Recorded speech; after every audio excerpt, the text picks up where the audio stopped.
Hi అండి, అందరికీ నమస్తే. Welcome back to Vardhan home kitchen. చేదు అస్సలు లేకుండా మసాలా కాకరకాయ కూర కమ్మగా రుచిగా ఉంటుందండి. ఇలా చేస్తే పిల్లలు కూడా ఇష్టంగా తింటారు. 300 గ్రామ్స్ కాకరకాయను శుభ్రంగా కడిగి పెట్టుకున్నాను. ఈ కాకరకాయని 2 సైడ్లు కట్ చేసి 1/2 ఇంచు సైజులో రౌండ్గా కట్ చేసుకున్నాను. పొట్టు తీయలేదండి, గింజలు కూడా తీయట్లేదు, అలానే కట్ చేసుకుంటున్నాను. చూడండి, ఇలా 1/2 ఇంచు సైజులో రౌండ్గా కట్ చేసుకున్నాను. అన్నీ కట్ చేసి పెట్టుకున్నాను కాకరకాయలను అన్నిటినీ గిన్నెలో వేసుకున్నాను. ఇందులో 1 స్పూన్ సాల్ట్, 1/2 స్పూన్ పసుపు వేసుకొని కాకరకాయకంతా ఉప్పు పసుపు పట్టేలాగా బాగా కలుపుకొని పెట్టుకున్నాను. ఈ కాకరకాయని మూత పెట్టి 15 నిమిషాలు పక్కన పెట్టేసుకుందాము. కాకరకాయలోకి మసాలాను వేయించుకుందాము. కడాయిలో సగం పావు నూనె పోసుకున్నాను. ఇందులోనే 3 పచ్చిమిర్చి, 8 వెల్లుల్లి రెబ్బలు, 1 ఇంచు అల్లం ముక్కను సన్నగా కట్ చేసి వేసుకున్నాను.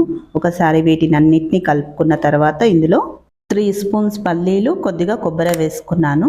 కొబ్బరి పచ్చి కొబ్బరి అయినా ఎండు కొబ్బరి అయినా ఏదైనా వేసుకోవచ్చు. వీటిని అన్నిటినీ కలుపుకుంటూ వేయించుకోవాలి. పల్లీలు కొబ్బరి కొద్దిగా రంగు మారే వరకు వేయించుకొని ప్లేట్లోకి తీసేసుకున్నాను. ఇవి చల్లారడానికి పక్కకు పెట్టేసుకుందాము.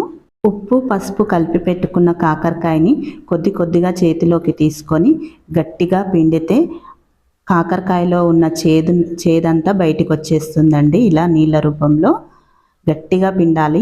అస్సలు కాకరకాయలో వాటర్ అనేది లేకుండా గట్టిగా పిండి తీసుకుంటే మీకు కూర అనేది అసలు చేదుగా రాకుండా ఉంటుంది. అన్ని కాకరకాయలో నుంచి చేదునంతా తీసేసి పెట్టుకున్నాను. వేయించి పెట్టుకున్న పల్లీలు కొబ్బరిలో కొద్దిగా చింతపండు, 2 టమాటాలు వేసుకున్నాను. వీటినన్నిటిని మిక్సీ జార్లో వేసుకొని మెత్తగా పేస్ట్ చేసుకోవాలి. కడాయిలో 3 పావుల నూనె పోసి పెట్టుకున్నాను. నూనెలో కాకరకాయ ముక్కలన్నీ వేసుకొని కలుపుకుంటూ ఈ కాకరకాయని వేయించుకోవాలి. ఇలా కాకరకాయలను నూనెలో వేయించడం వల్ల మసాలా కాకరకాయ టేస్ట్ ఇంకా బాగుంటుంది. అన్నీ వేయించి ప్లేట్లోకి తీసేసుకున్నాను. కాకరకాయలు వేయించిన నూనెలోనే 1/2 స్పూన్ జీలకర్ర, 1 ఉల్లిపాయను సన్నగా కట్ చేసుకొని వేసుకున్నాను. ఈ ఉల్లిపాయలను కలుపుకుంటూ బ్రౌన్ కలర్ వచ్చే వరకు వేయించుకున్నాను. ఉల్లిపాయలు వేగిన తర్వాత రుబ్బి పెట్టుకున్న పల్లీలు కొబ్బరి టమాటా చింతపండు పేస్ట్ని ఇందులో వేసుకొని వేయించుకోవాలి. ఈ పేస్ట్నంతా మధ్యలో కలుపుకుంటూ వేయించుకోవాలి. ఇందులో పల్లీల పేస్ట్ ఉంది కనుక కడాయికి అడుగు పట్టేస్తూ ఉంటుంది.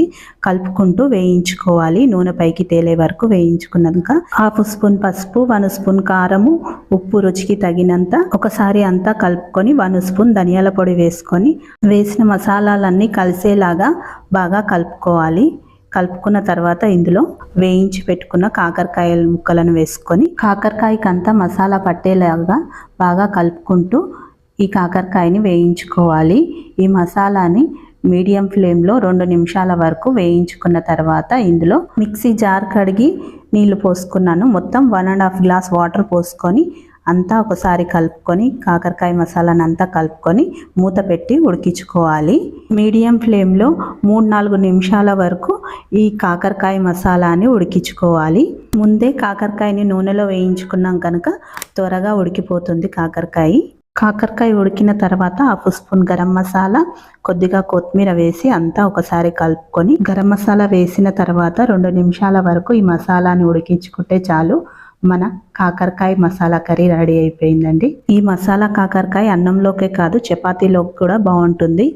ఈ కాకరకాయ మసాలా రెసిపీ మీకు నచ్చితే లైక్ చేయండి, షేర్ చేయండి, సబ్స్క్రైబ్ చేసుకోండి.